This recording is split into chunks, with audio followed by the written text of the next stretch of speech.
ಕಾಡಿಗೆ ಮೇಟಿಗೆ ಹೋದವನು ನೀನು. ಹೋದಾಗ ನಗುನಗುತ್ತಾ ಹೋಗಿದ್ದೀಯ. ಈಗ ಮೋನೆಗೆ ಮುಸುಕನ್ನು ಹಾಕಿ ಮಲಗಿದ್ದೀಯ. ದೊರೆತಾಪ ಏನು ಇಲ್ಲ. ಏನಾಯ್ತು ಎಂಬುದಾಗಿ ನನ್ನಲ್ಲಿ ಹೇಳ್ಬಾರ್ದೆ. ಆಲಿಸಬೇಕು.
ಶ್ರೀನಿವಾಸ ಸಕಲ ಜೋಗಿದಾಸನನ್ನು ಒಳಗೂಡಿಕೊಂಡು ಮೃಗಬೇಟೆಗಾಗಿ ನೇರವಾಗಿ ಕಾಡಿಗೆ ಹೋದೆ ಅಮ್ಮ.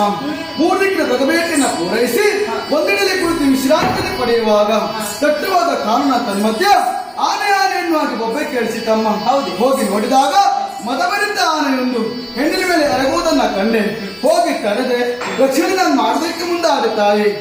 ಅವಳ ಹೆಸರನ್ನು ಕೇಳಿದೆ. ಆಲಿಸಬೇಕು ತಾಯಿ.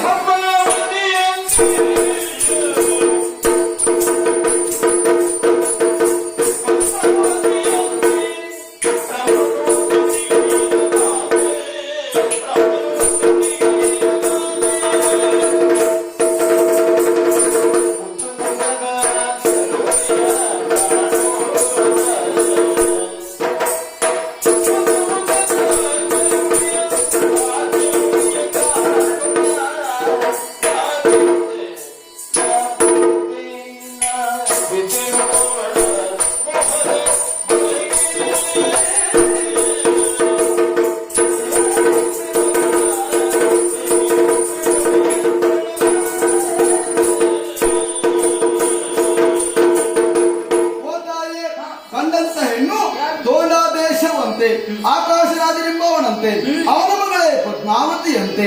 ಆಕೆಯನ್ನ ಕಂಡೊಡನೆ ಈ ಶ್ರೀನಿವಾಸನ ಬದುಕಿನಲ್ಲಿ ಮದುವೆಯಂತಾದೆ ಪದ್ಮಾವತಿಯಲ್ಲಿ ಆಗಬೇಕೆನ್ನುವ ನಿರ್ಧಾರವನ್ನು ಮಾಡಿದವನಿದ್ದೇನೆ.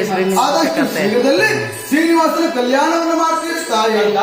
ನಿನ್ನ ಮದುವೆ ಮಾಡಬಹುದಿತ್ತು, ಆದರೆ ಆಕಾಶರಾಜ ಒಂದಿಷ್ಟು ನಿಬಂಧನೆಯನ್ನು ಹಾಕಿದ್ದಾನೆ. ಯಾವ ರೀತಿಯಾಗಿ? ಬ್ರಹ್ಮನ ಪುನವೈತಿಕೆ ಆಗಬೇಕಂತೆ, ಈಶನ ನೇತೃತ್ವದಲ್ಲಿ ಮದುವೆ ನಡೆಯಬೇಕಂತೆ, ದೇವಾನು ದೇವತೆಗಳು ಮದುವೆಯಲ್ಲಿ ಪಾಲ್ಗೊಳ್ಳಬೇಕಂತೆ.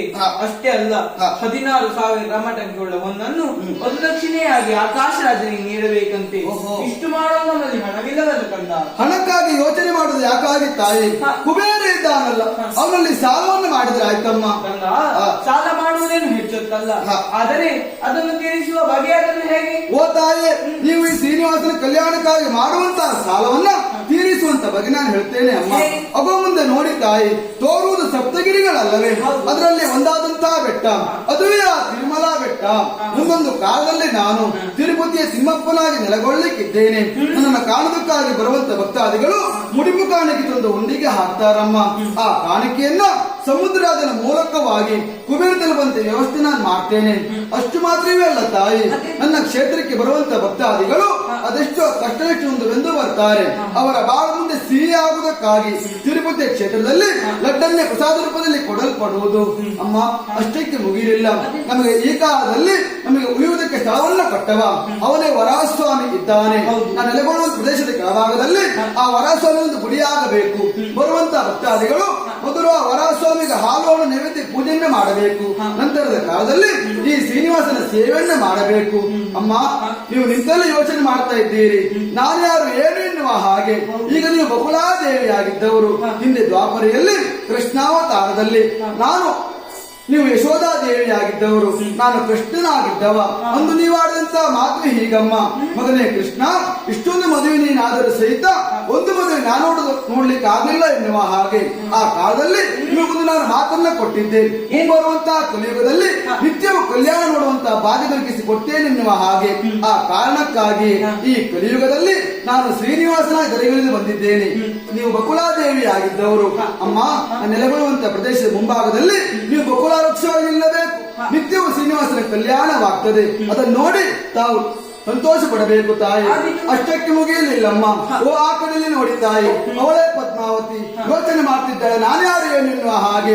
ಅವಳು ಅನ್ನೆಲ್ಲ ತಾಯಿ, ಹಿಂದೆ ತ್ರೇತಾಯುಗದಲ್ಲಿ ರಾಮಾವತಾರದಲ್ಲಿ ನಾನು ರಾಮನಾಗಿದ್ದಾಗ ಅವಳು ನನ್ನಲ್ಲಿ ಬಂದು ಹೇಳುವಂತ ಮಾತು ಹೀಗಮ್ಮ, ವೇದಾವತಿ ಆಗಿದ್ದವಳು ಅವಳು ನನ್ನನ್ನು ಮದುವೆ ಆಗಬೇಕು ರಾಮ ಎನ್ನುವ ಹಾಗೆ. ಆ ಕಾಲದಲ್ಲಿ ನಾನು ಒಂದೇ ಹೆಣ್ಣಿನ ಕೈ ಹಿಡಿಯುವಂತದ್ದು. ಆ ಕಾರಣಕ್ಕಾಗಿ ಮುಂಬರುವಂತಹ ಕಲಿಯುಗದಲ್ಲಿ ನನ್ನನ್ನು ಮದುವೆ ಆಗ್ತೇನೆ, ನೀನು ಪದ್ಮಾವತಿಯಾಗಿ ಹುಟ್ಟಿ ಬರಬೇಕೆನ್ನುವ ಹಾಗೆ. ಆ ಕಾರಣಕ್ಕಾಗಿ ಆ ವೇದಾವತಿಯೇ ಆ ಪದ್ಮಾವತಿ ಅಮ್ಮ. ಅಮ್ಮ, ಆದಷ್ಟು ಶೀಘ್ರದಲ್ಲಿ ಈ ಮನೆಯಲ್ಲಿ ಶ್ರೀನಿವಾಸನ ಕಲ್ಯಾಣ ಆಗಲಿ ಅಮ್ಮ. ನಿರೀಕ್ಷೆಯಲ್ಲಿರು.